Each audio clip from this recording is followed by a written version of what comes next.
Ya, selamat malam pada seluruh audiens pada hari ini, Bapak-Bapak, Ibu-Ibu, dan juga tentunya semua hadirin yang hadir secara virtual ya.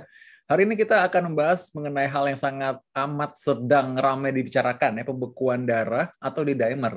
Hanya sayangnya tidak banyak yang tahu bahwa namanya pembekuan darah itu bahasa ilmiahnya trombosis. Dan hari ini pas sekali dengan namanya World Thrombosis Day atau Hari Pembekuan Darah Sedunia. Mungkin itu secara awamnya kita bisa bilang. Dan ini memang hal yang istimewa karena kali ini bertepatan juga dengan rangkaian Hari Jantung Sedunia. Sangat erat hubungan antara penyakit jantung dan pembuluh darah juga dengan pembekuan darah.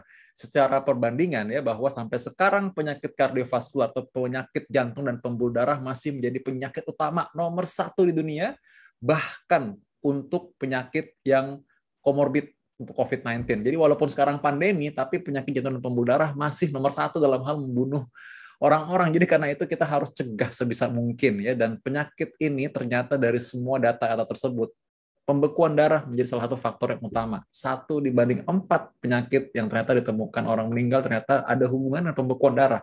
Karena itu kita akan bahas bagaimana cara mengenalinya, bagaimana mekanisme penyakitnya, dan juga bagaimana cara mencegahnya atau mengatasinya. Itu yang paling penting. Dan kali ini sangat istimewa, karena kami dari Pokja Vaskular atau Working Group Vaskular ya, Pokja yang mendalami atau meminati penyakit pembuluh darah dan pembekuan darah ini dari Perhimpunan Dokter Spesialis Kardiovaskular Indonesia. Langsung hadir Ketua Pokja Vaskular pada hari ini. Beliau adalah seorang guru kami dalam bidang vaskular, dan beliau sudah lama dikenal sebagai pembicara, dan tentunya beliau adalah juga seorang yang aktif di organisasi. Sebelum ini beliau sudah lama juga ada di organisasi dan juga sebagai pimpinan Rumah Sakit Rujukan Pusat Jantung dan Pembuluh Darah Harapan Kita. Selain itu tentunya sekarang ini sebagai Ketua Pokja Vaskular. Nah, sehingga kami ingin mengundang nantinya Dr. Hananto ya. Namun tentunya saja bahwa kita sekarang membahas nih Kalau misalkan kita bicara mengenai penyakit pembuluh darah, maka sangat erat kaitannya. Bahkan orang yang bilang pembuluh darah jantung, pembuluh darah koroner, itu kan sebenarnya pembuluh darah juga yang mengalami sumbatan atau orang taunya penyempitan sehingga terjadi kematian. Dan itu juga bisa dicegah. Ada faktornya. Dari European Society of Cardiology itu sudah dinyatakan bahwa 85% penyakit jantung pembuluh darah ini bisa dicegah. Tentu saja termasuk dengan yang namanya pembekuan darah atau pengenceran darah ini. Dan kali ini kita sudah juga kedatangan tamu kita, narasumber kita pada hari ini, dokter-dokter jantung dan pembuluh darah SPJP yang juga seorang peminat dari pembuluh darah vaskular, penyakit vaskular.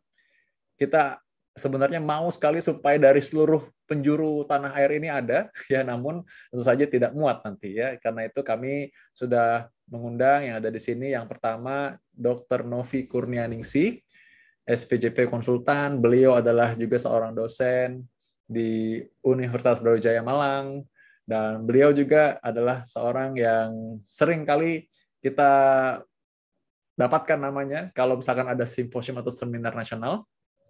Tentunya juga ada nanti Dr. Feki, kita akan perkenalkan, juga Dr. Hafiz, Dr. Feki dari Sulawesi Utara, Dr. Hafiz dari Jawa Barat, dan juga Dr. Agung dari Bali. Tadi seperti saya bilang, kita mau undang dari seluruhnya, namun tentu saja ada keterbatasan, tapi tenang saja, sudah kita bagi tugasnya, karena besok pun hari Jumat ada pertemuan ilmiah nasional event untuk dokter-dokter SPJP, jantung dan pembuluh darah Indonesia, dan itu juga sudah diisi oleh dokter-dokter dari Pokja Vaskular, dari ujung Sumatera sampai ujung Papua.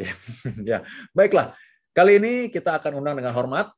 Tadi yang sudah saya ceritakan bahwa beliau ini guru kami, guru dalam bidang vaskular, dan Dr. Hananto ini juga adalah seorang yang aktif di organisasi. Beliau menjabat sebagai pimpinan, direktur utama Rumah Sakit Jantung dan Pembuluh Darah Harapan Kita, rumah sakit rujukan pusat ya mengenai kasus-kasus kardiovaskular. Dan tentunya sekarang beliau menjabat sebagai Ketua Pokja Vaskular, kelompok kerja yang mendalami bidang pembuluh darah dari Perhimpunan Dokter Spesialis Kardiovaskular Indonesia. Maka kita sambut dengan meriah. Secara virtual boleh tepuk tangan, silakan. Dr. Hananto Ardiantoro, SPJP Konsultan Mars.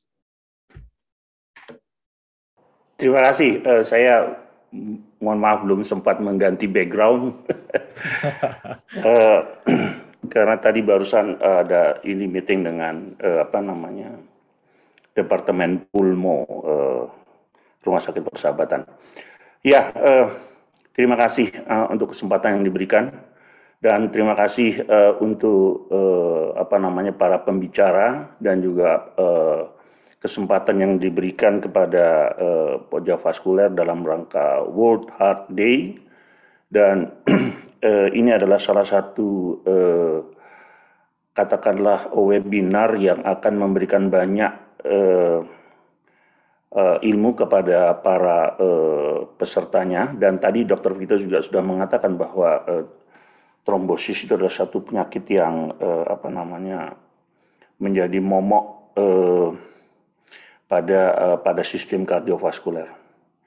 Karena trombosis ini adalah salah satu penyakit yang bisa fatal, dan kalau kita sebagai seorang spesialis jantung dan pembuluh darah, yang kita jaga itu adalah perfusi, yang kita jaga itu adalah aliran darah, yang kita jaga itu adalah pembuluh darah, yang kita jaga itu adalah darah yang harus selalu tergelincir-gelincir pada dinding pembuluh darah, yang harus tergelincir-gelincir pada dinding jantung dan seterusnya.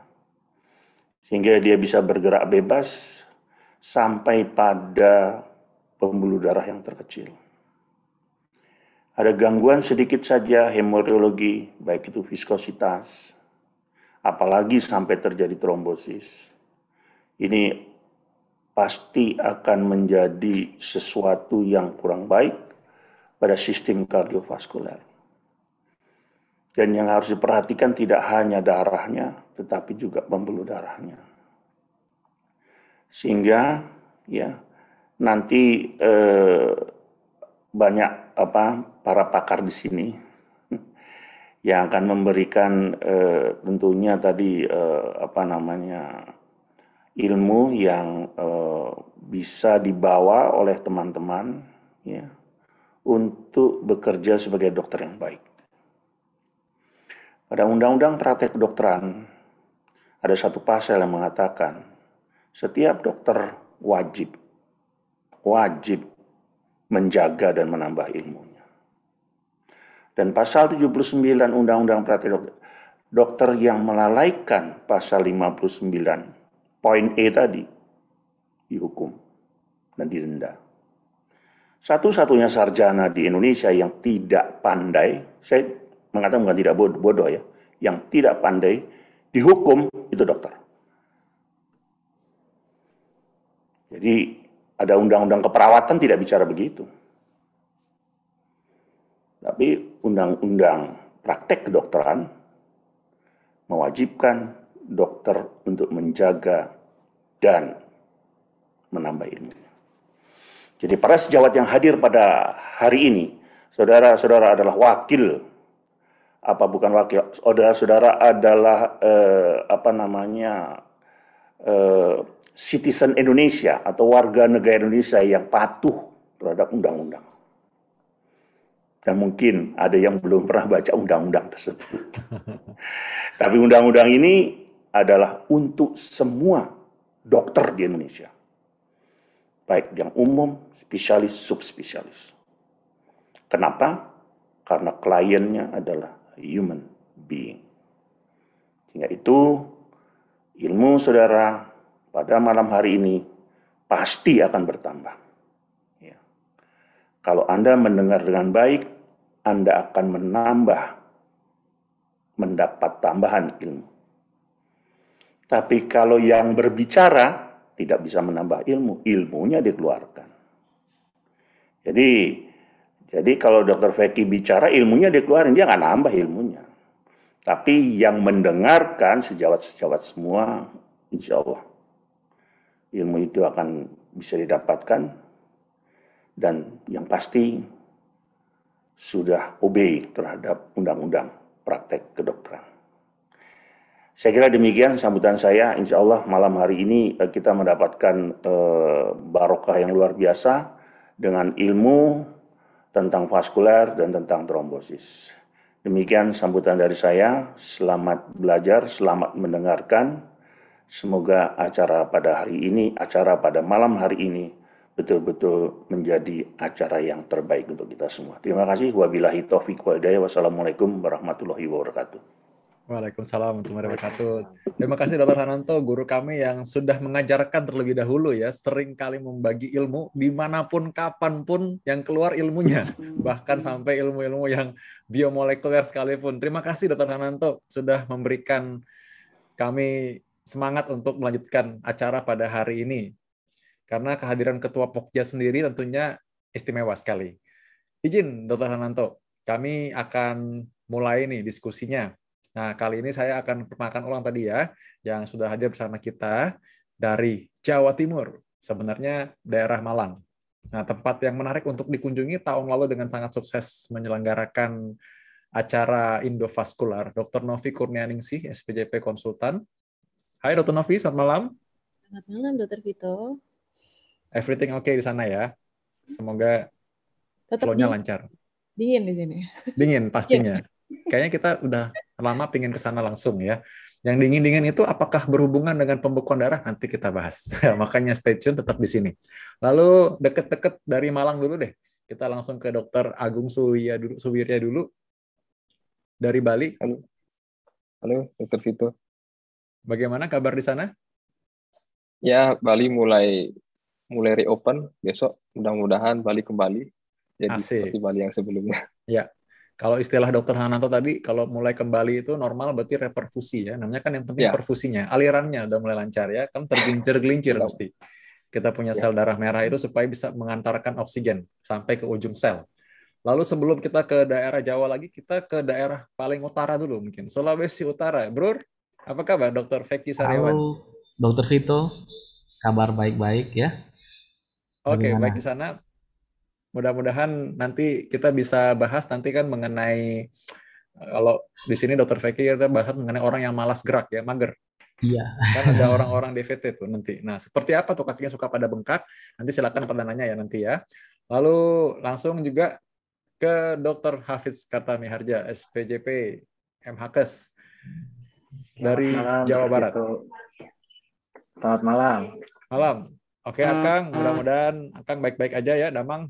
Aduh, damang, alhamdulillah. Oke, baik. Nah, ini sekarang kita, kalau misalkan di antara audiens kalian sudah ada yang ingin bertanya mengenai mungkin pernah dengar mengenai pemeriksaan di dimer atau pembekuan darah, kan sekarang banyak tuh orang katanya dimernya tinggi nih gitu. Perlu nggak sih pengecek darah? Oh, katanya kemarin kakinya bengkak, apalagi yang habis kena absen sama jeng COVID ya. Itu kan juga kadang-kadang katanya pengentalan darah tuh.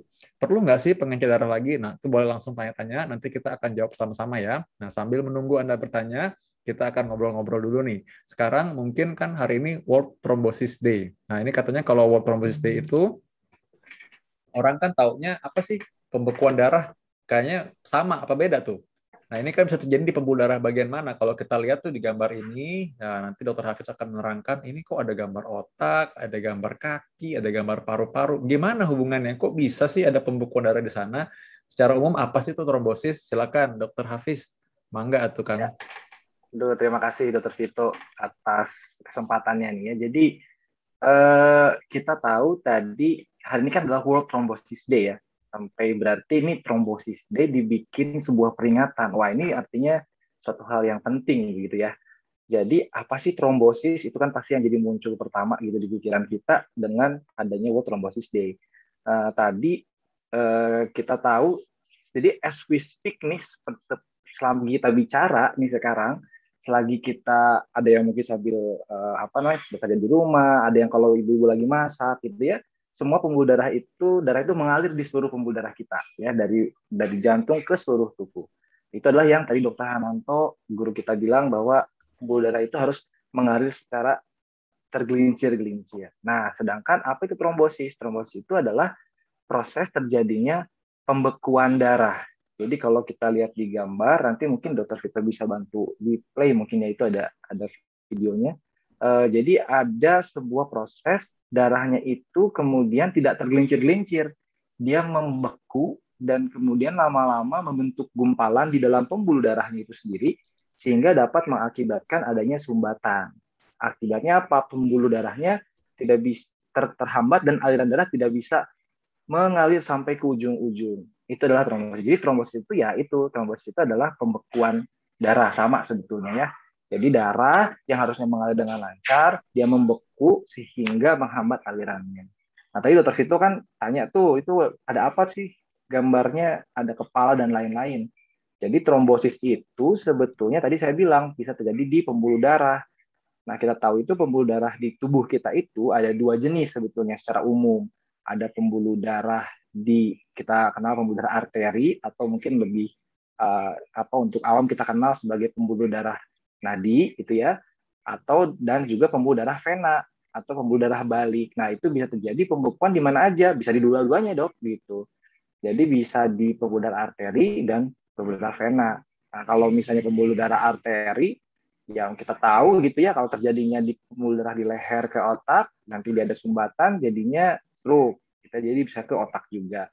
Kalau misalnya kita terjadi pembekuan darah atau gumpalan darah di pembuluh darah jantung, kita akan menjadi serangan jantung.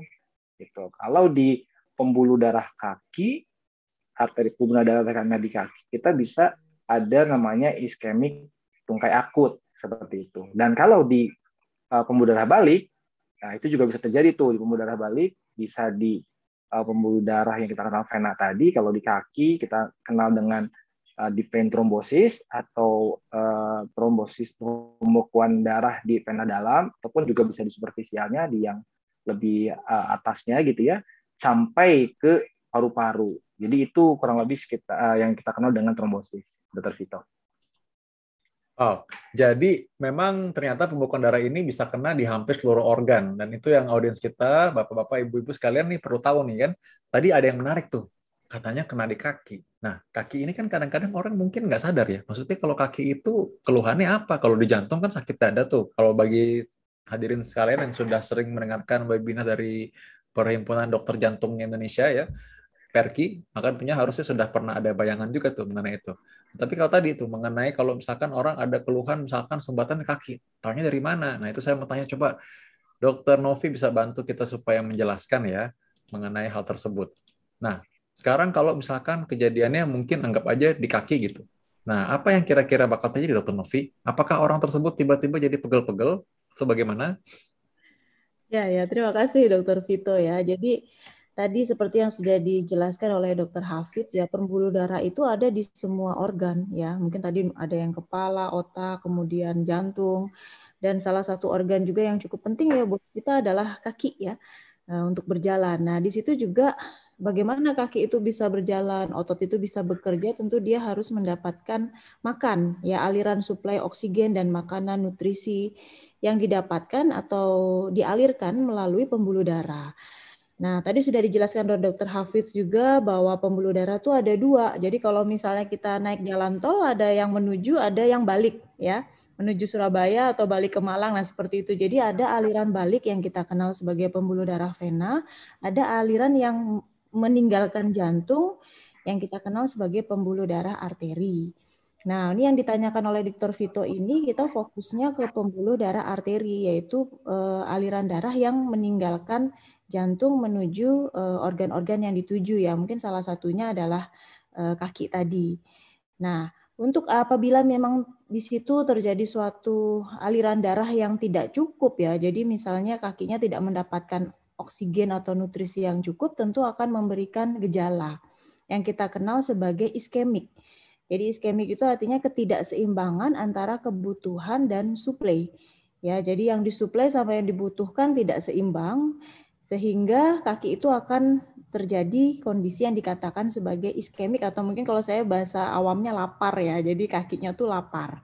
Nah, tandanya itu bisa secara akut maupun secara kronik ya, jadi bisa terjadi dalam kondisi akut seperti pasien dengan serangan jantung koroner akut, bisa juga secara kronis ya.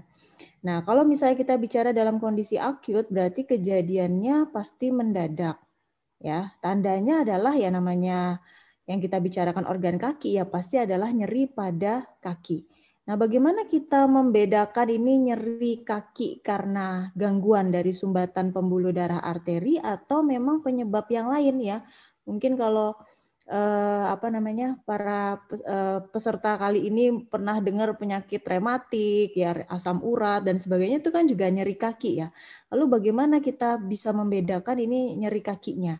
Nah, kalau misalnya pada kasus dengan pembuluh darah sumbatan akut ya, biasanya nyeri kakinya terjadi secara mendadak. Kemudian dari perabaan mungkin akan teraba tiba-tiba kakinya mendadak dingin. Ya, jadi kalau misalnya sumbatannya pada kaki kan ada dua ya, kanan dan kiri. Misalnya sumbatan pada kaki kanan, nah itu yang akan nyeri ya tiba-tiba adalah kaki kanannya. Kemudian kalau kita raba, kakinya akan teraba lebih dingin daripada kaki sebelahnya, kaki kirinya ya. Nah kemudian kalau misalnya kita lihat mungkin juga dari penampakan kakinya akan tampak lebih pucat dibandingkan kaki sebelahnya ya. Kemudian kadang-kadang juga bisa muncul kebiruan pada derajat yang lebih lanjut. Ya, nah kalau misalnya ada gejala seperti itu, jadi kalau kita kenal tuh istilahnya adalah 5P, jadi pain, nyeri, ya, kemudian pale, pucat, ya, kemudian dari perabaan dingin atau poikilotermi, ya, ini ada 3P saja, ada pain, kemudian pucat, perabaan dingin, ya, bagi masyarakat awam ini harus curiga ini adalah suatu kegawat daruratan di bidang pembuluh darah. Itu harus sesegera mungkin datang ke fasilitas kesehatan. Jam berapapun juga, ya mungkin emergency departemennya boleh ya. Kemudian nanti biasanya dari tenaga medis akan melakukan pemeriksaan lebih lanjut, misalnya diraba nadinya, mungkin nadinya tidak teraba, lemah atau bahkan menghilang. Dan pada derajat yang lebih lanjut, kadang juga sudah mulai didapatkan gangguan gerak dan gangguan rasa dari kaki. Nah ini harus segera datang ke emergency departemen, ke IGD rumah sakit atau IGD puskesmas silahkan untuk mendapatkan tata laksana lebih lanjut. Karena kalau misalnya ini terlambat, maka kalau kaki tidak mendapatkan makan cukup ya lama-lamanya kaki itu akan mati ya. Jadi akan terjadi kondisi yang kita bilang sebagai kematian jaringan, sehingga alirannya nggak cukup, kakinya nggak bisa digerakkan, membiru, menghitam, yang akhirnya bisa berisiko untuk terjadinya amputasi ya pada akhirnya. Nah, jadi kalau bisa pada kondisi yang lebih awal, kita harus sudah mulai mengenali bahwa ini suatu kondisi gawat darurat. Lalu siapa sih orang-orang yang berisiko untuk terjadinya penyakit iskemik tungkai akut ya? Jadi ini biasanya ya, ini hati-hati buat para perokok ya, hati-hati buat para perokok, kemudian orang-orang dengan penyakit kencing manis ya, kemudian orang dengan kolesterol ya, dislipidemi, hiperkolesterolemi ya, jadi LDL-nya tinggi atau HDL-nya sangat rendah ya, itu harus hati-hati. Kemudian juga orang-orang dengan hipertensi ya, darah tinggi yang tidak terkontrol itu juga harus dicurigai ya. Dan kalau misalnya pasien itu sebelumnya memang sudah menjadi pasien dengan jantung koroner, pasien dengan riwayat stroke, itu juga harus hati-hati untuk risiko sumbatan di kaki atau iskemik tungkai akut ini.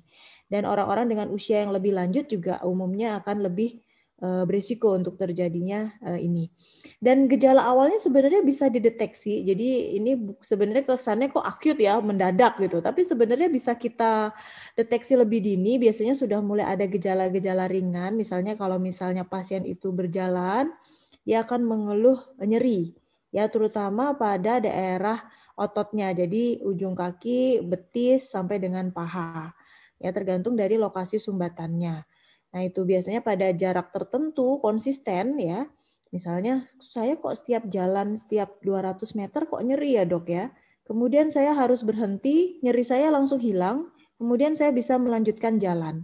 Nah, ini adalah khas sekali untuk gejala awal dari penyakit arteri perifer ya. Jadi atau kita kenal sebagai claudicatio intermittent. Nah, ini gejalanya akan berbeda dengan pasien karena asam urat maupun rematik ya, di mana kalau berjalan mungkin bertambah nyeri, tetapi begitu berhenti biasanya nggak langsung hilang. Nah, kalau yang arteri PAD ini, peripheral artery disease ini, biasanya begitu dia menghentikan jalan, gejalanya akan segera hilang.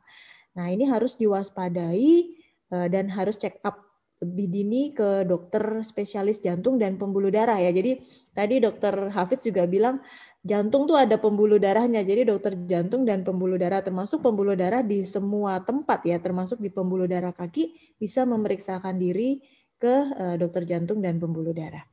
Mungkin begitu saja Dokter Vito penjelasan dari saya. Ada tadi sebenarnya berarti ada tanda-tandanya berarti ya. Ada gejala-gejala awalnya.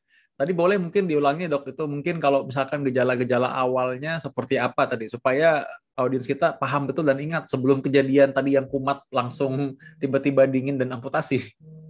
Ya, jadi biasanya yaitu tadi pasien punya tabungan dulu sebelumnya, jadi punya darah tinggi, kolesterol, gula, riwayat keluarga, atau pasien dengan jantung koroner atau stroke sebelumnya ya, jadi ada tabungannya dulu, itu harus sudah mulai waspada. Kalau ada nyeri kaki dengan gejala, biasanya konsisten jarak ya, jadi kalau berjalan dia akan mengeluh nyerinya terutama di daerah otot ya. Kalau penyakit tulang kan nyerinya di dengkul ya, kemudian di ujung-ujung jari, buku-buku jari ya. Tapi kalau ini nyerinya di otot, jadi di betis, ujung di kaki maupun di paha, atau sampai bisa juga sampai ke pantat ya, glutea. Jadi di situ kalau misalnya ada nyeri pada saat berjalan dengan konsistensi jarak, jadi setiap 200 meter mungkin dia mengeluh nyeri ya, kemudian dia begitu menghentikan aktivitas jalan, nyerinya akan segera hilang dalam hitungan beberapa menit saja. Nah, kemudian pasien bisa melanjutkan berjalan lagi. Nah, itu merupakan tanda khas untuk claudicatio intermittent atau penyakit arteri ya pada tahap awal. Begitu, Dr. Vito. Jadi ini bukan sekedar pegal ya, jangan sampai nanti dianggap enteng karena cuma pegal aja. Justru lebih awal diketahui lebih baik. Dan pemeriksaannya tadi sudah sangat mudah, yaitu kita bisa periksa dengan USG aja sebenarnya, USG pembuluh darah.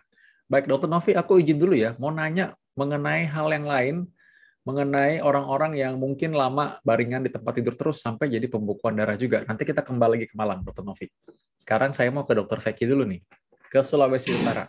Oh, ada persamaannya agak-agak dingin juga di sana, kecuali kalau yang dekat pantai. Karena pantai sih jadi hangat. Oke, Dr. Feki. Katanya ada orang-orang nih yang sebenarnya punya risiko terjadi pembekuan darah tapi di pembuluh darah balik yang mengarah ke jantung. Nah, ini juga banyak dikeluhkan karena kemarin sempat ngetren tuh waktu lagi zaman melonjak kasus COVID, banyak orang yang ternyata isolasi mungkin kan 14 hari tiduran, ternyata malah jadinya kakinya bengkak sebelah. Nah, mungkin Dokter Vicky bisa kasih intro juga tuh bagaimana sih sebenarnya apa kejadiannya dan dihubungkan dengan yang sedang Dokter Vicky mau bahas nih mengenai DVT ya. Silakan Dokter Vicky. Oke, terima kasih Dokter Vito. Jadi mengenai trombosis vena dalam atau deep vein thrombosis ya. Sebenarnya banyak yang bertanya-tanya, apa sih itu vena dalam? Ya.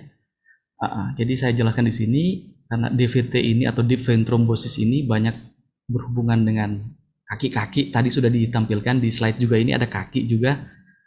Jadi pembuluh darah vena di kaki atau ekstremitas, baik ekstremitas bawah di kaki ataupun di lengan ekstremitas atas, itu ada 3 jenis ya.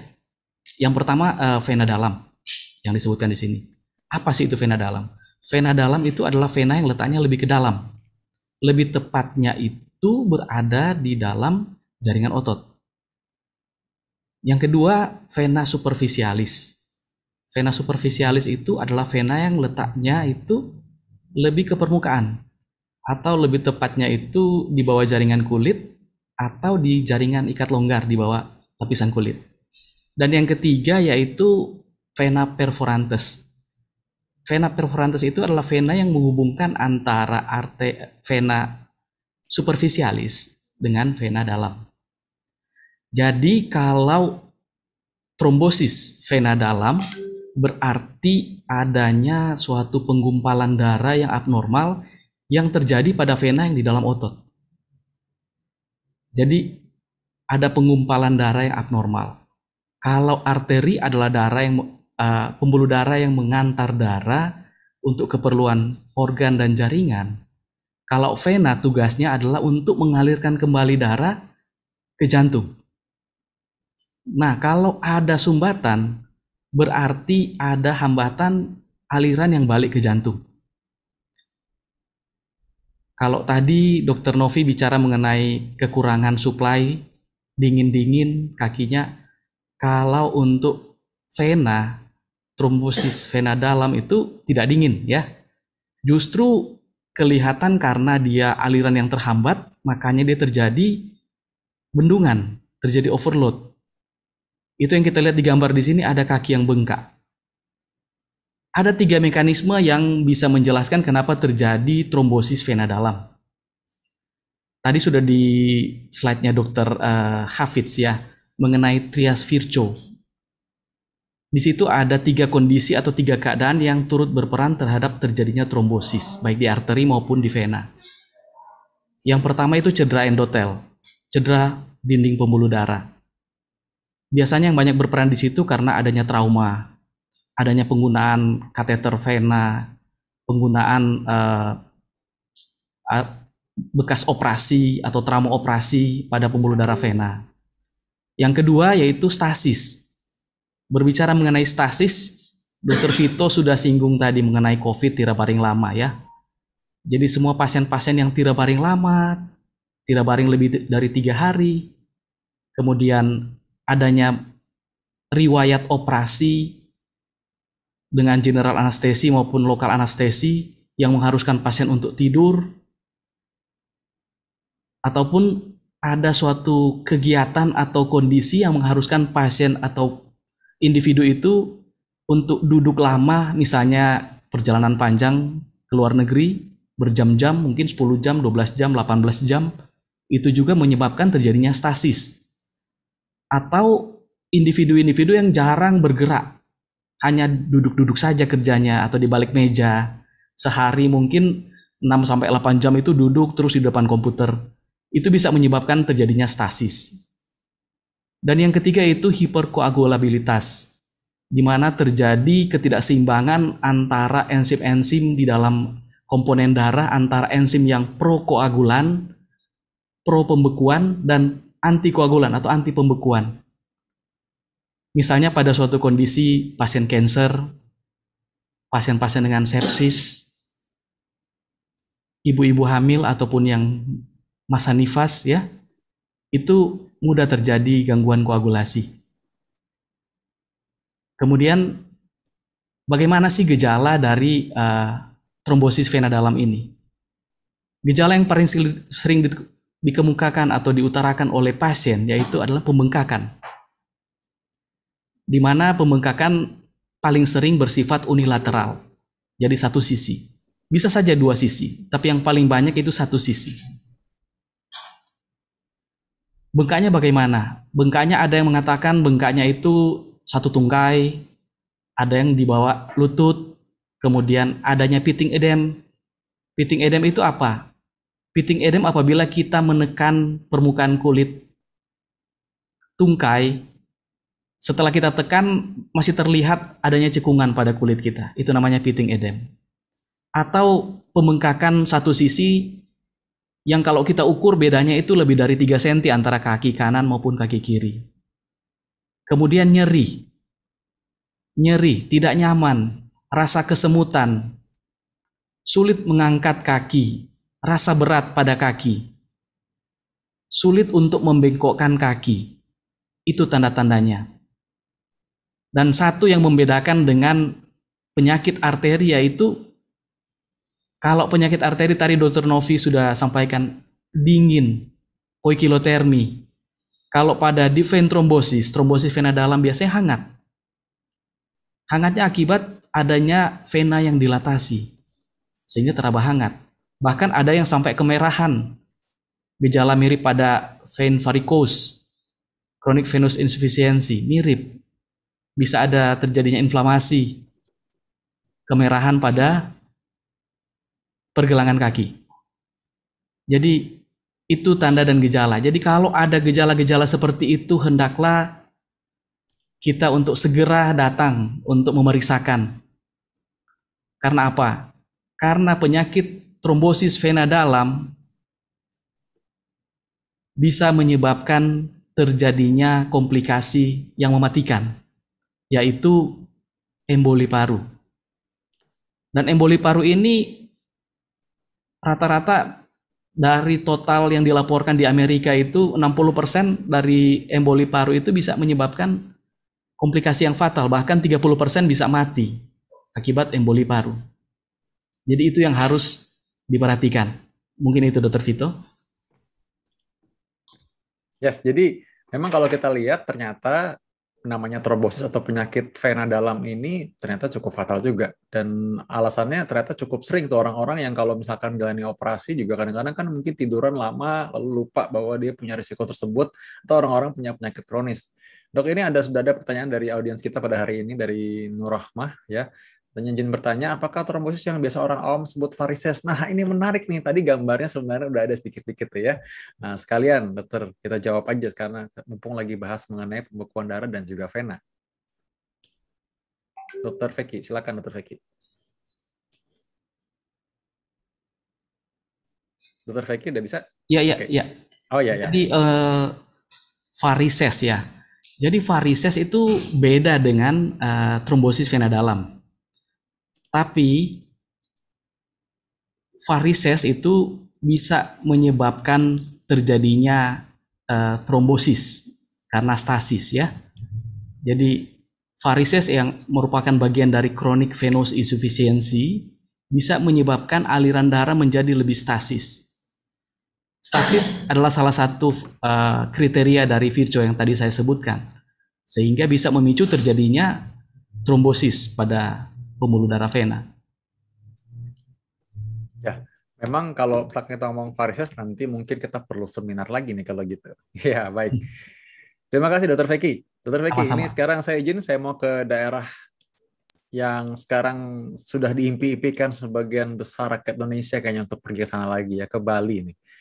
Sekalian nih, Dokter Agung, ini kita mau untuk men-trigger ya diskusi kita pada hari ini, kita sekalian menjawab dulu deh ini pertanyaan dari Pak Gunadijaya ya. Ini kalau nanya tadi katanya melanjutkan mengenai plak dalam pembuluh darah. Katanya bisa dipicu dari lemak jar atau lemak trans. Nah ini penting nih ya, karena dia konsumsi susu. Apakah bisa menimbulkan plak juga karena kalsiumnya?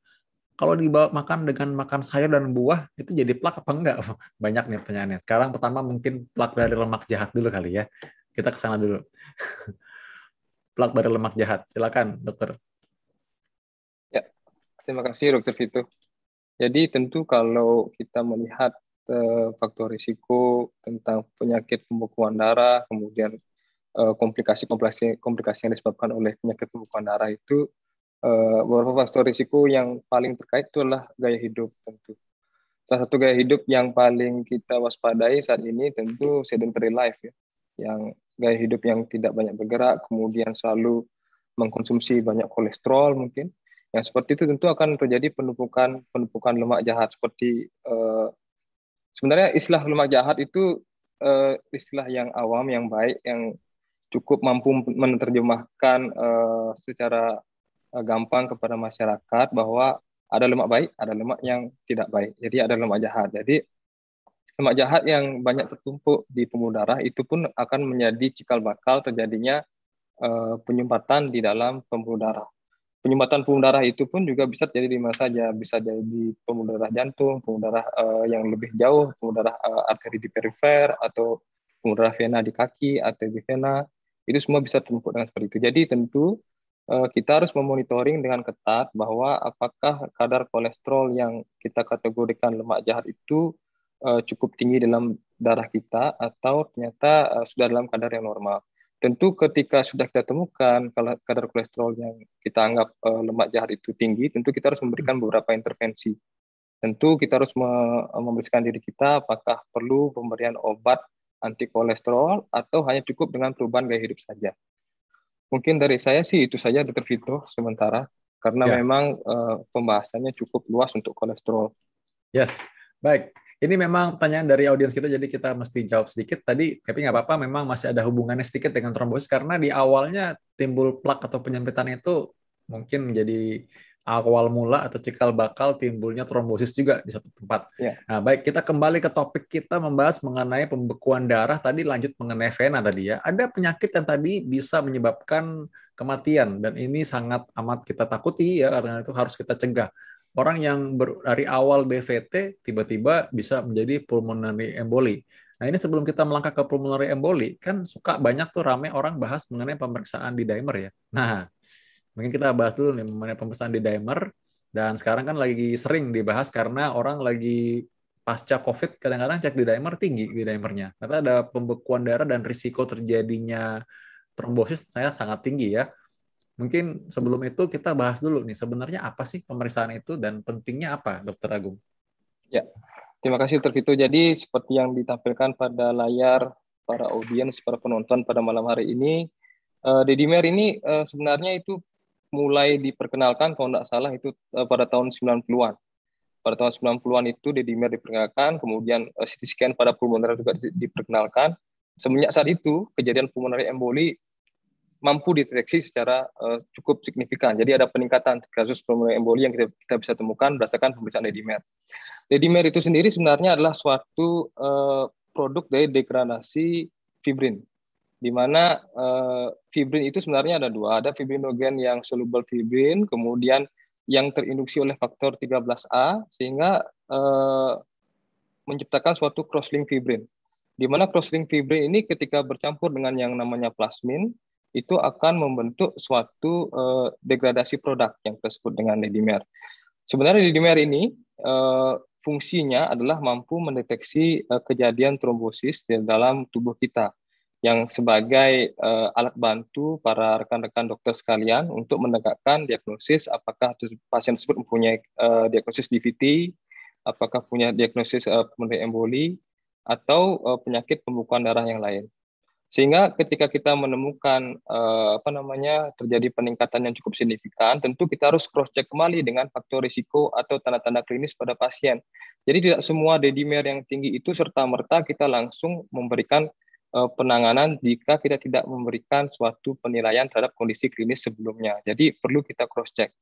Tetapi D-dimer ini adalah suatu alat bantu yang mampu 100%, hampir 100% ya, mengeksklusi kejadian penyakit trombosis jika hasilnya adalah negatif. Tapi jika positif, itu tetap kita harus lakukan cross check dengan pemeriksaan klinis pada pasien. Mungkin seperti itu, Dr. Vito. Ya, jadi tenang saja ya. Bagi banyak orang-orang sekarang yang tiba-tiba cek di dimer aja sendiri gitu. Saya bilang, siapa yang nyuruh cek di dimer? Dia bilang, Ya, benar. iya, karena pingin sendiri aja, Dok. Jadi mereka pengen cek di dimer karena pingin aja ikut-ikutan. Dan kalau misalkan ada naik sedikit, kadang-kadang mungkin ada batasan nilai normal, kan tentu saja bervariasi setiap lab, tapi ada yang 500 gitu kan, 503 kan jadi berbintang tuh. Kaget kan dia kalau jadi beda dikit, oh ini di dimer tinggi nih jadinya. Nah, oke, Ya. Dokter Agung, nanti kita akan kembali lagi, kita akan membahas lagi nih mengenai pulmonary emboli ya. Nah, sebelum sampai ke pulmonary emboli, mungkin ada baiknya secara umum nih ya. Tadi dasarnya secara singkat untuk bisa dimengerti oleh orang awam supaya nggak terlalu panik dan tenang. Dokter Hafiz, tolong terangkan dulu kepada hadirin sekalian di sini, sebenarnya kenapa sih bisa terjadi pembekuan darah? Mangga, Dokter Hafiz. Oke, terima kasih Dr. Fiton. Ini tadi kita bahasnya memang sudah banyak kita bahas tentang pembekuan darah di mana-mana ya. Oke, secara mudah begini deh. Jadi intinya tadi kan trombosis itu secara definisi kita kenal bersama adalah pembekuan darah terjadi di pembuluh darah. Itu dah yang mudahnya seperti itu. Nah, sebenarnya gimana sih bisa terjadinya trombosis? Tadi sebenarnya Dr. Feki sudah menjelaskan sedikit ya. Jadi ada beberapa faktor yang bisa mengakibatkan dia terbentuknya trombosis. Secara umum dia ada 3 faktor utama tuh. Ya makanya tadi kita kenal dengan trias, ada 3 faktor utama. Yang pertama adalah stasis. Kita ambil stasis dulu ya. Gampangnya gimana sih? Jadi stasis itu kan tadi guru kita Dr. Hanto bilang kalau misalnya darah tuh harusnya mengalir dengan tergelincir baik. Nah, stasis itu adalah di mana ketika aliran darahnya menjadi lambat atau terhambat. Jadi dia menjadi lebih lambat, kemudian tidak mengalir dengan baik, gitu ya. Itu bisa menjadi salah satu faktor risiko terjadinya trombosis. Ambil contohnya seperti apa? Tadi Dr. Vicky bilang, misalnya dia harus menjalani perjalanan yang panjang. Jadi dia lagi, misalnya mau pergi ke luar negeri nih, ke Amerika nih, berapa jam tuh Dr. Vito? Saya sampai udah nggak pernah lupa lagi jadwal jam-jam berangkat ya, karena dengan COVID seperti ini. Nah, jadi kalau sudah lama sekali kita di apa namanya di pesawat, kita duduk aja, diem aja gitu, maka aliran darahnya itu menjadi terhambat, terutama pembuluh darah balik, pembuluh darah vena, ya. Kemudian contoh yang lain tadi Dokter Vito juga sudah sampaikan, misalnya lagi dalam kondisi ini ada COVID nih, nggak bisa kemana-mana, lagi jadi kaum rebahan. Kaum rebahannya terlalu lama rebahannya, jadi cuma tidur aja gitu, hanya diam saja, maka aliran darahnya menjadi terhambat. Nah, itu stasis salah satunya. Kemudian yang kedua faktornya adalah adanya endothelial injury atau adanya gangguan, atau kita gampangnya mungkin kita anggap adanya luka lah gitu ya pada pembuluh darah gitu ya, agar mudah dimengerti. Nah, ini juga sebetulnya bisa menjawab juga, bukan jawab juga ya, mungkin sedikit membahas tadi yang ada pertanyaan tentang bagaimana dengan lemak jahat gitu ya. Ini pada kasus yang di arteri terutama seperti Dr. Nafi bilang, lemak jahat, ada penggumpalan, membentuk plak dan lain-lain. Itu bisa jadi injury nggak? Ya, itu bisa jadi injury juga ya. Darah tinggi itu juga mengakibatkan tekanan di pembuluh darahnya menjadi tinggi sehingga bisa mengakibatkan gangguan pada pembuluh darahnya. Kemudian gula tadi ya, diabetes itu juga bisa mengakibatkan gangguan pada pembuluh darahnya. Atau misalnya dia ada trauma atau menjalani operasi atau menjalani tindakan medis ya, seperti misalnya pengambilan darah dan lain-lain. Tentu saja tidak semua, tapi itu bisa menjadi salah satu faktor. Nah, yang ketiga adalah hypercoagulable. Jadi kondisi di mana memang si darahnya itu cenderung lebih mudah untuk terbentuk gumpalan. Jadi lebih, kalau orang mungkin kita bisa bilang lebih kental gitu ya. Faktornya banyak gitu. Faktornya banyak. Bisa juga diakibatkan karena satu memang bawaannya. Jadi artinya ada efek genetik tuh di situ. Jadi ada efek genetik mengakibatkan bahwa dia jadi lebih mudah tergumpal, atau juga ada yang didapat. Jadi misalnya pada kasus-kasus contohnya adalah cancer gitu ya. Ada cancer meskipun dia sebetulnya juga ada predisposisi genetik, ada cancer. Cancer itu sendiri bisa mengakibatkan terjadinya gumpalan darah. Nah, secara mudah seperti itu tuh kita menjelaskan kenapa bisa ada trombosis. Hal-hal yang bisa mengakibatkan hal tersebut bisa bisa mengakibatkan trombosis. Makanya nih salah satu yang paling penting juga di acara ini gitu di World Thrombosis Day ini kita berharap bisa menghindari faktor-faktor risiko tersebut. Salah satunya yang menjadi tagline kita hari ini. Jadi keep moving ya, keep moving, tetap bergerak, tetap berolahraga, itu akan mengakibatkan pembuluh darah kita lebih lancar dan menghindari terjadinya trombosis. Ya mungkin kurang lebih seperti itu Dokter Vito. Ya, terima kasih Dr. Hafid. Kita diingatkan ya kalau gitu waktunya jangan terlalu lama untuk webinar, berarti kita mesti keep moving. Tapi ini lagi hal yang penting nih makanya. Nah, mumpung saya lihat ada Dr. Hananto, kalau misalkan Dr. Hananto bisa berkenalan menjawab juga sebenarnya, saya ingin supaya kita bisa berbagi kepada audiens kita pada hari ini, karena saya senang penjelasannya Dr. Hananto, karena kalau menjelaskan itu out of the box nih. Dr. Hananto, boleh nggak dok bantu menjelaskan kepada audiens kita, orang-orang awam yang ada pada hari ini, mengenai mungkin orang nanya gini, kalau saya pembekuan darah, darah saya kental, jadi saya harus minum pengencer darah selamanya nih dok, gitu. Silakan Dr. Hananto. Iya, sebentar. Begini ya, bagaimana ini agak sulit bagaimana mengawamkan ini. Jadi darah kental itu ya biasanya itu beragam. Ya. Kadang-kadang ada yang iseng mencari agregasi trombosit. Begitu agregasi trombosit meningkat, udah bingung juga. Even tidak ada keluhan klinis.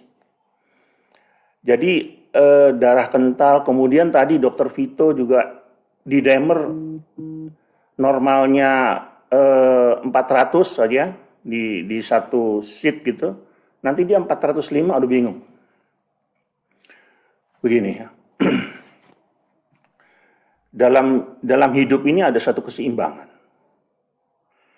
Darah kita itu cenderung bergumpal, dan darah kita itu juga diencerkan. Jadi ada satu keseimbangan. Allah menciptakan komponen yang menggumpalkan, tapi Allah juga menciptakan komponen yang melisiskan. Tadi disinggung, ada plasmin, ada plasminogen, begitu. Jadi darah yang sudah cenderung bergumpal, diencerkan lagi, bergumpal, diencerkan lagi, itu jadi D-dimer, tapi D-dimer dalam range yang normal. Kalau dia mulai naik sedikit, tadi sudah sebut, kalau sudah hiperkoagulable, artinya proses gumpalannya sudah mulai meningkat, tapi masih mampu dihancurkan, dilisiskan, otomatis D-dimer naik. Tapi pada titik ekstrim yang kalah, D-dimernya tinggi, trombosis terjadi. Tapi ada D-dimer yang sudah naik, trombosis belum terjadi. Kalaupun ada, mungkin trombosis yang kecil-kecil, yang belum menimbulkan gejala klinis. Jadi, manusia ini tidak bisa dilihat dari satu fase. Manusia ini seperti ada satu perubahan yang bergerak terus. Jadi makanya guru saya dulu, ya almarhum Dr. Ote J. Rahman, ya saya bilang, yuk jangan ngobatin angka dong. Kalau ada D-dimer, Anda harus tahu apa sih yang terjadi. Gitu. Jadi sebetulnya itu adalah satu proses darah itu cenderung bergumpal, tapi diencerkan. Coba deh kalau kita teriris darah kita terus kita tutup, dia bergumpal. Tapi di situ ya tidak ada fungsi yang mengencerkan darah seperti plasmin, adanya di dinding pembuluh darah. Jadi itu hal keseimbangan itu yang terjadi. Jadi nanti pada satu kondisi misalnya habis diare, ya. Habis diare, viskositasnya meningkat, itu nanti udah agak cenderung gitu. Nah, tetapi banyak juga hal-hal yang menyebabkan penyakit. Tadi yang misalnya hipercoagulable itu karena COVID, ya. Jadi kalau sudah COVID, walaupun dia tidak ada keluhan, masih alirannya lancar, tapi jarahnya tercenderung kental, dia tirah baring lama, jadi trombosis. Gitu. Sehingga kekuatan untuk membuat trombosis lebih kuat kalau ada disease. Kalau ada trauma, tadi Dr. Feki udah bilang, ada trauma. Nah, itu jadi gambaran seperti itu. Hati-hati, trauma pada pembuluh darah balik vena itu ya, itu juga bisa menyebabkan trauma dinding pembuluh darah, bisa jadi trombosis juga. Jadi memang banyak hal yang bisa menyebabkan trombosis. Jadi sebetulnya kalau misalnya darah kita kental, tidak usah makan obat yang macam, selama belum ada ini, cukup minum air putih yang cukup. Ya. Air putih yang cukup itu parameternya urin kita jernih. Itu saja. Ya. Sehingga kalau minum kita cukup, urin kita jernih, tidak ada keluhan, insya Allah ya viskositas tingkat kekentalan darah kita baik. Jadi ini juga harus ada quote and quote lagi. Anda di usia berapa? Karena di usia 30 tahun, di usia 40 tahun, di usia 60 tahun, itu juga berbeda lagi kita melihat di dimer tadi. Jadi begitu. Ini memang ilmu kedokteran itu seperti itu, dan ilmu kedokteran itu harus mempunyai assessment yang baik untuk setiap pasiennya. Jadi tidak bisa disamakan. Jadi misalnya tadi penanya usianya 30 tahun, kemudian Anda ada dulu teman saya gini loh, umurnya 50 tahun. Wah, itu nanti lain lagi. Jangan semua yang jelek diadop ke diri kita. Itu untuk teman-teman yang mendengarkan. Dan hati-hati, banyak orang iseng menulis di WA. Ya. Banyak orang iseng menulis di WA tanpa referensi. Ini yang juga saya selalu banyak mendapat pertanyaan-pertanyaan, ya. Dan kalau misalnya tulisan itu tidak berdampak, saya diam saja. Tapi kalau tulisan itu berdampak tidak baik, itu saya harus memberi klarifikasi. Demikian, jadi saya berharap kalau informasi ya dari Dr. Vito inilah gitu, itu pasti kita bisa pertanggungjawabkan. Jadi jangan dari WA yang anonim.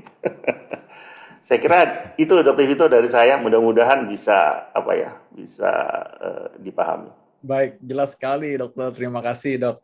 Ini berarti intinya kita tetap harus nantinya namanya kita ini menenangkan kita semua ya. Jadi bahwa tidak selalu bahwa hal tersebut bisa menjadi patokan untuk harus selalu diobati gitu ya. Ada hal yang bisa kita biarkan. Namun saja itu ada keseimbangan. Keseimbangan ini yang penting. Terima kasih Dr. Hananto. Kalau awam saya juga bilang begini, dok, di dimer saya tinggi gimana ya dok? Ada keluhan nggak? Enggak. Kalau saya bilang gini, di dimer itu seperti mendung. Kalau mendung belum tentu ada hujan. Kalau hujan bahaya. Kalau hujan ada trombosis. Kalau nggak hujan nggak apa-apa, dia biarin aja. Gitu. Jadi itu karena tadi proses tadi keseimbangan dia terjadi clot dimakan jadi di dimer, terjadi trombosis dimakan jadi di dimer. Terus begitu terus. Jadi di dimer itu bisa bervariasi. Jangan takut. Wow. Jadi ini saya rasa mudah dia mengerti juga untuk masyarakat awam bahwa di dimer ini sebenarnya produk sisanya ya setelah ada clot tersebut. Jadi penanda gitu ceritanya. Kayak mendungnya gitu loh. Ya. Ini baru makanya ada nilai normalnya. Nah, nilai normal itu tandanya ada clot kecil-kecil yang sudah sisa yang dihancurkan itu. Tapi ada nilai normal karena average-nya itu 400, ada berapa nilai normal bervariasi juga nilai normal itu. Betul dokter, terima kasih dokter. Mendung ya, ini bisa dipakai nih buat menjelaskan kepada orang awam. Jadi mendung. Nah ini ngomong soal mendung ini, dokter Hananto sudah membuka diskusi ke arah kalau gitu gimana periksanya, kapan harus cek di dimer. Nah saya mau ke Malang dulu dok, yang memang lagi sering mendung juga ya, karena dingin di Malang. Izin dokter ya, kita ke Malang mau ketemu dokter Novi. Dokter Novi, Tadi ini Ya, Dr. Hananto udah membuka nih.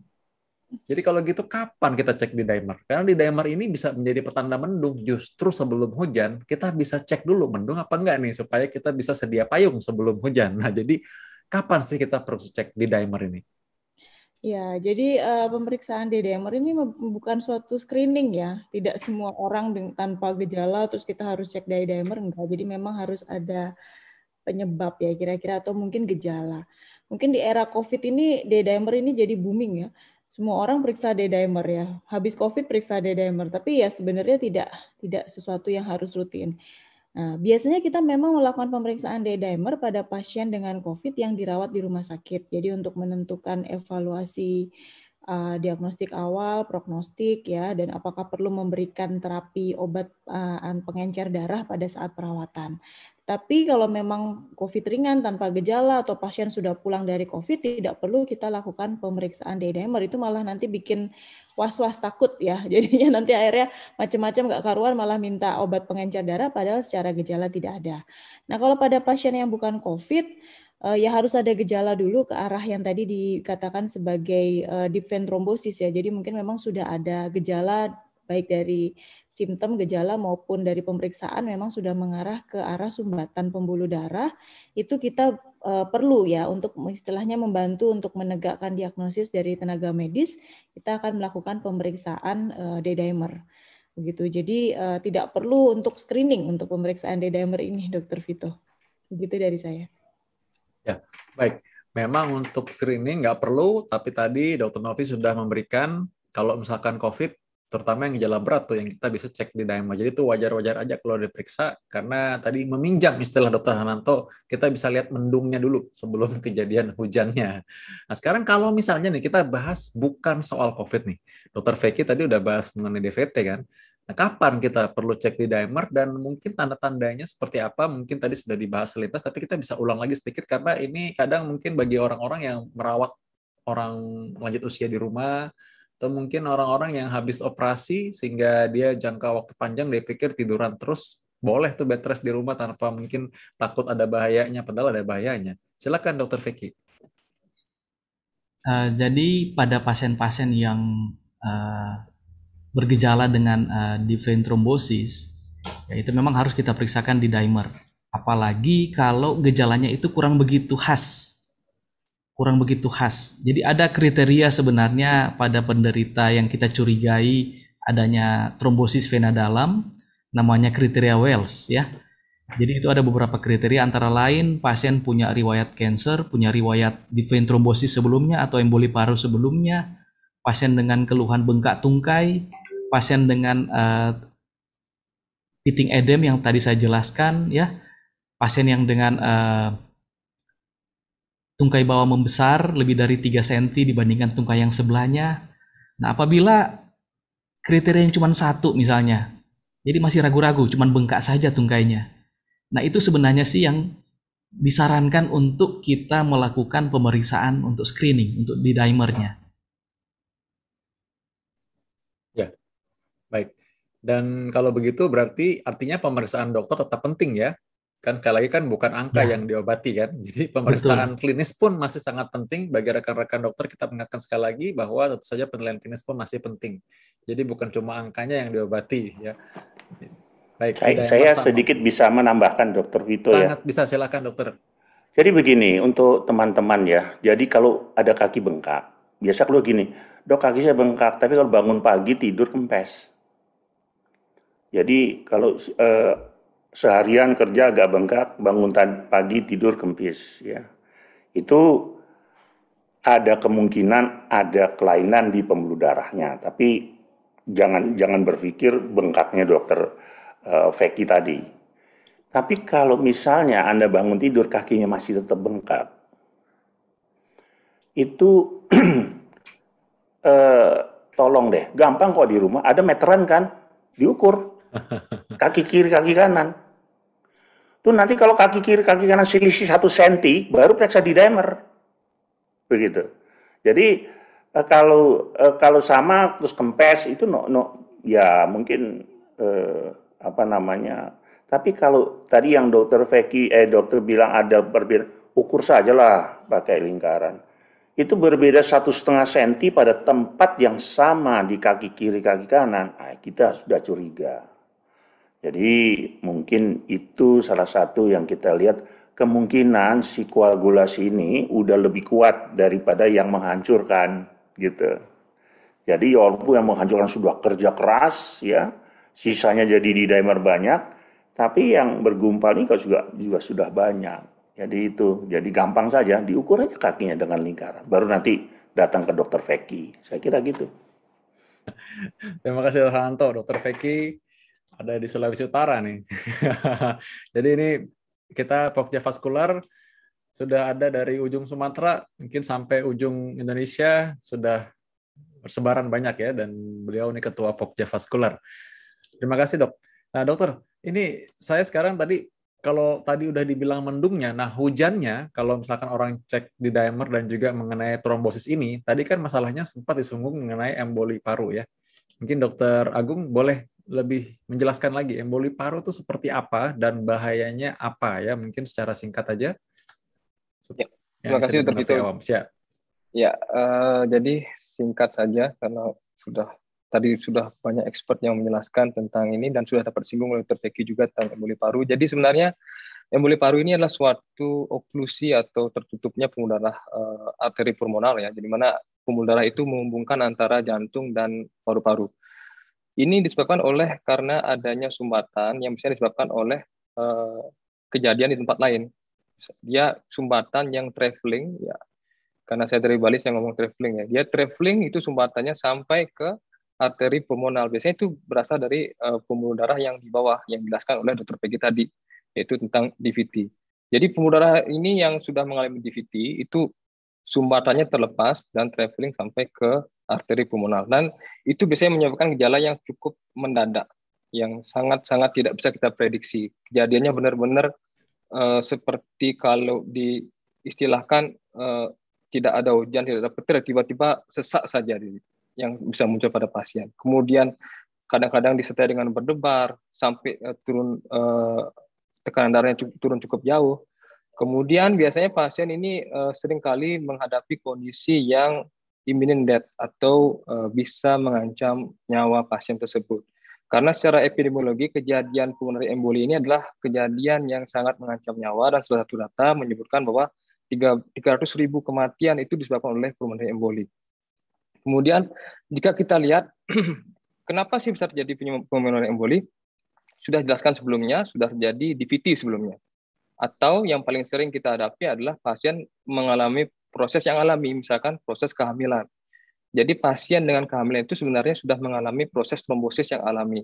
Tapi di situ pula meningkatkan terjadinya risiko terjadinya pulmonary emboli. Dimana kalau orang dengan hamil itu maternal death atau kematian ibu hamil karena pulmonary emboli itu mencapai 11%. Dimana kejadian pulmonary emboli sendiri itu ada di antara kisaran 1 berbanding 7.000 kasus. Kemudian selain kehamilan dan DVT, seperti yang sudah disampaikan berulang-ulang oleh Dr. Vito tadi, adalah kejadian operasi besar. Misalkan pasien tersebut mengalami atau sudah menjalani operasi besar di regio tulang-tulang besar, misalkan tulang panggul atau tulang-tulang panjang, dan mengakibatkan pasien tersebut harus bed rest lama, sehingga kondisi tersebutlah yang akan menyebabkan kejadian pulmonary emboli ini cukup tinggi pada pasien tersebut. Sehingga kita harus mampu menangani pasien tersebut dengan menilai faktor risiko yang sudah disampaikan tadi. Caranya bagaimana? Dengan menghitung well score yang sudah disampaikan oleh Dr. Feki tadi. Sehingga kita bisa memprediksi pasien tersebut apakah akan terjadi pulmonary emboli atau tidak. Dan di sini juga ada peran dari pemeriksaan dedimer. Jika ternyata dari hasil pemeriksaan sebelumnya kita mendapatkan bahwa faktor risikonya atau risiko terjadinya di pulmonary emboli cukup tinggi, kita dapat mengecekkan dedimer pada pasien tersebut. Kemudian nilai dedimer sendiri yang pada pasien yang pulmonary emboli itu kejadiannya adalah lebih dari 5.000 nanogram per mililiter. Dan itu biasanya kita cekkan untuk menegakkan diagnosis saja. Biasanya pulmonary emboli memang secara klinis dan secara pemeriksaan penunjang tambahan, misalkan CT scan, kemudian pemeriksaan ekokardiografi, itu sudah cukup untuk membedakan apakah ini pulmonary emboli atau tidak. Tapi untuk menegakkan diagnosis tetap kita memberikan pemeriksaan di DIMER. Kemudian sehingga kematian pada akhirnya yang 300.000 per tahun itu mampu kita cegah sebagai klinisi, dan setidaknya kita mampu meningkatkan quality of life, karena jika pasien tersebut mengalami pulmonary emboli, setidaknya pasien tersebut akan mengalami lung tissue damage, jadi jaringan di paru-paru mengalami kerusakan yang berakibat fatal dan mungkin akan berakibat jangka panjang pada pasien tersebut. Mungkin dari saya itu saja, Dr. Vito. Saya persilakan kembali. Ya. Terima kasih Dr. Agung. Saya rasa sudah sangat jelas dan sampai kita harusnya tadi ya mentegaskan bagaimana kita kalau mau mencegahnya, dan tadi sudah sempat dibahas sebenarnya, tapi ini menjadi take home message buat audiens kita pada hari ini supaya mereka tenang dan tahu bagaimana cara mencegahnya, karena sesuai dengan topik kita pada hari ini, tetap bergerak, cegah pembekuan darah. Apa saja yang mesti dikendalikan dan dikelola? Ini mungkin saya gilir dulu. Mungkin dua yang pertama Dr. Hafidz dulu, sampai nanti terakhir kata konklusi dari Dr. Hananto. Silakan Dr. Hafidz. Ya, terima kasih Dr. Vito. Ini yang mungkin juga jadi take home message yang menjadi penting ya. Jadi kita tadi sudah bahas banyak, tapi yang paling penting adalah gimana sih caranya kita mencegah trombosis. Ya, kita kenal ada 3K nih. Kalau ini kita mempropose ada yang kita sebut dengan 3K. Yang K pertama adalah kenali apa? Kenali trombosis itu. Apa namanya, tadi kan sudah dijelaskan banyak tuh, apa gejalanya, apa resikonya, maka kenali dulu nih apa itu trombosis. Kita sudah kenal sekarang. Kemudian setelah kita tahu, maka kita kelola atau kendalikan atau resikonya. Tadi contohnya seperti yang tadi saya bilang, misalnya dia resikonya adalah salah satunya stasis atau kurang bergerak atau darahnya kurang lancar, maka lebih banyak bergerak seperti itu. Ada kemudian gaya hidup tadi ya, gaya hidup perlu dikendalikan. Dan yang paling terakhir adalah konsultasikan ke dokter. Jadi jangan semua kita khawatir, sudah tahu, sudah kenal, berusaha mengendalikan, terus kemudian kita tidak mengkonsultasikan. Nah, itu juga penting. Dan tadi juga Dr. Novi sudah sampaikan, kemana sih kita harus berkonsultasi? Ya, bisa ke dokter ahli di bidang pembuluh darah. Salah satunya adalah dokter spesialis jantung dan pembuluh darah. Jadi orang-orang taunya biasanya ini dokter spesialis jantung. Oh, tentu saja tidak hanya dokter spesialis jantung saja, jadi termasuk pembuluh darahnya, baik pembuluh darah di jantung sampai ke pembuluh darah di seluruhnya. Jadi sekali lagi, kenali apa itu trombosis, kita sudah membahas banyak hari ini. Kemudian yang kedua adalah kelola atau kendalikan semua faktor risiko yang kita tahu tadi, dan konsultasikan kepada dokter spesialis jantung dan pembuluh darah Anda. Mungkin itu Dr. Vito. Yes, terima kasih Dr. Hafiz. Memang kita masih, kalau mau dibahas lagi nih bisa panjang nih. Masih banyak yang perlu dibahas. Tapi saya pikir tentu ini suatu hal yang momentum juga ya, karena pada hari ini kita bisa memberikan penjelasan mengenai trombosis yang selama ini mungkin belum terlalu banyak dibicarakan orang, dan kali ini bertepatan dengan World Thrombosis Day. Dan sebagai pesan dari Ketua Pokja Vaskular sendiri langsung dari Dr. Hananto dalam rangka World Thrombosis Day, Hari Trombosis Sedunia, atau mungkin Hari Pembekuan Darah Sedunia kali ya, kata orang awam demikian, yang ini pas banget bertepatan juga dengan rangkaian acara World Heart Day atau Hari Jantung Sedunia. Silakan Dr. Hananto. Ya, terima kasih. Sebelum saya kata penutup, ada 2 clue ya yang tadi dikatakan Dr. Agung, wanita hamil, kemudian Dr. Hafiz, exercise. Sebenarnya ya jangan nanti, memang ada statement kalau orang hamil itu udah cenderung hiperkoagulable, cenderung terjadi trombosis, itu memang betul. Tapi begini, orang hamil semakin besar, itu di dasar panggul kita itu banyak pembuluh darah vena. Dan pembuluh darah vena itu tertekan. Sehingga aliran darah vena, aliran darah balik yang dari kaki ke arah jantung itu jalannya jadi lambat. Nah, karena lambat dia mudah terjadi trombosis. Bagaimana? Makanya ibu-ibu hamil harus ikut senam hamil, dia harus jalan. Pada saat berjalan, pembuluh darah balik di kaki itu diperas. Dan dia lebih bisa melewati tahanan pada janinnya di perutnya itu. Itu cara sederhana untuk menyampaikan. Jadi kalau ibu hamil, jalan aja seenaknya, tapi setiap hari. Ya. Sehingga exercise dimaksud Dr. Hafiz itu kira-kira begitu, dan hamil. Karena nanti jangan sampai ada kalau setiap orang hamil nanti takutnya trombosis. Tapi dengan exercise, minum cukup, saya kira itu no problem. Kalau saya diminta untuk memberi kata penutup, jadi pembuluh darah kita itu ada sel-sel yang melapisi terdalam. Ada sel pembuluh darah yang bertemu langsung dengan darah. Yang tadi bergeser dengan darah. Dan darah itu harus tergelincir-gelincir melewatinya. Sel yang langsung bertemu dengan darah ini, itu tangan Tuhan. Karena dia bisa mengencerkan darah. Karena dia bisa menghancurkan gumpalan darah. Jadi kalau teman-teman bilang, apa kita harus minum pengencer darah? Pengencer darah yang dibuat Allah itu ada di pembuluh darah itu. Makanya kalau saudara banyak-banyak merokok, sel yang di dinding pembuluh darah itu disfungsi, turun fungsinya. Kemampuan menghancurkan darah turun, kemampuan mengencerkan darah juga turun. Karena fungsinya turun, akhirnya Dr. Vito, Dr. Feki, Dr. Hafiz, Dr. Novi kasih obat pengencer darah. Ada yang disuntik, ada yang tromboli. Obat-obat yang dikasih itu adalah menggantikan fungsi yang sudah ada yang dibuat sama Allah. Tapi banyak kita rusak karena rokok. Maka pesan saya, berhentilah merokok sebelum sel yang berdampingan dengan aliran darah tadi, yang seharusnya tergelincir-gelincir, yang mempunyai fungsi menghancurkan darah, yang punya fungsi mengencerkan darah, jangan dirusak. Insya Allah trombosis tidak terjadi. Jangan merokok. Terima kasih Dr. Vito. Ya, terima kasih Dr. Hananto. Tegas ya, pesan terakhir langsung jangan merokok. Dan ingat, ini hal yang tidak bisa dilupa pada hari ini, saya rasa juga bagi kita semua ya. Satu, pertama, kita harus ingat bahwa darah itu harus tergelincir-gelincir ya, supaya tetap lancar. Yang berikutnya, ingat bahwa kita selalu kalau ada memang mendung ya, di Daemar itu pemeriksaan untuk mengetahui mendung dulu sebelum hujan. Jangan takut berlebihan, jangan reaksi berlebihan, tapi kita tahu mesti sedia payung dulu. Yang ketiga tadi, kita bisa mencegah trombosis. Jadi sesuai dengan tema kita pada hari ini, semuanya keep moving, tetap bergerak, cegah trombosis, cegah pembekuan darah. Terima kasih dokter.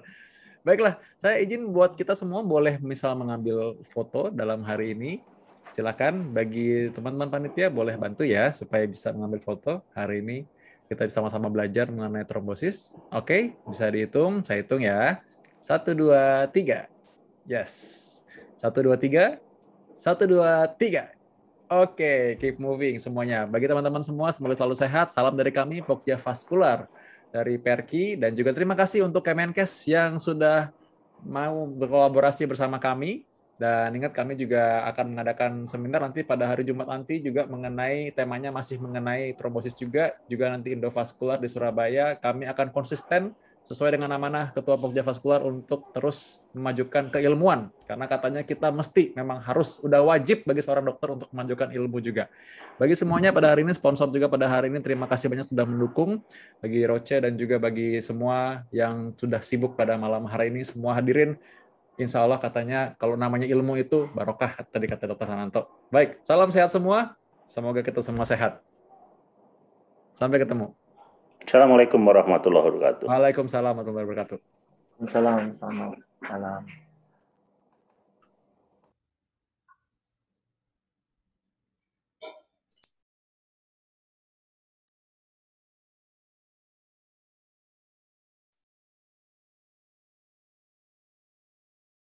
We know that for patients taking warfarin, consistency is key. A consistent diet, consistent testing, consistent treatment. Standardization is also key when you depend on consistently accurate results for confident treatment decisions. Roche delivers that standardization with its Coagucheck XS meters and Coagucheck XS PT test strips. Regardless of where the patient tests or by whom, you can receive the same accurate results. Beyond the meter, you need a test strip that delivers that same consistent reliability. And not all test strips are created equal. Coagucheck XSPT test strips from Roche Diagnostics offer the confidence that comes with 97% correlation to the lab, the peace of mind that comes with using the large, easy-to-handle test strip, and the ease of use afforded by its large dosing area. And unlike other test strips, you have the flexibility to apply a sample to the side or to the top. Contact Roche or your local distributor for more information.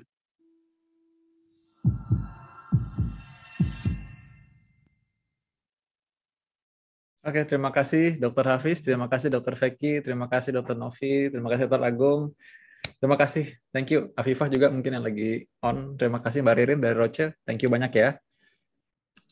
Terima kasih Dr. Vito, semuanya terima kasih banyak sudah bergabung. Dr. Feki, Dr. Agung, Dr. Novi, terima kasih banyak. Thank you, Dr. Hafiz, you're great. Sama, terima Terima kasih kasih semuanya. PIC yang luar biasa. Dah. Nah, mari.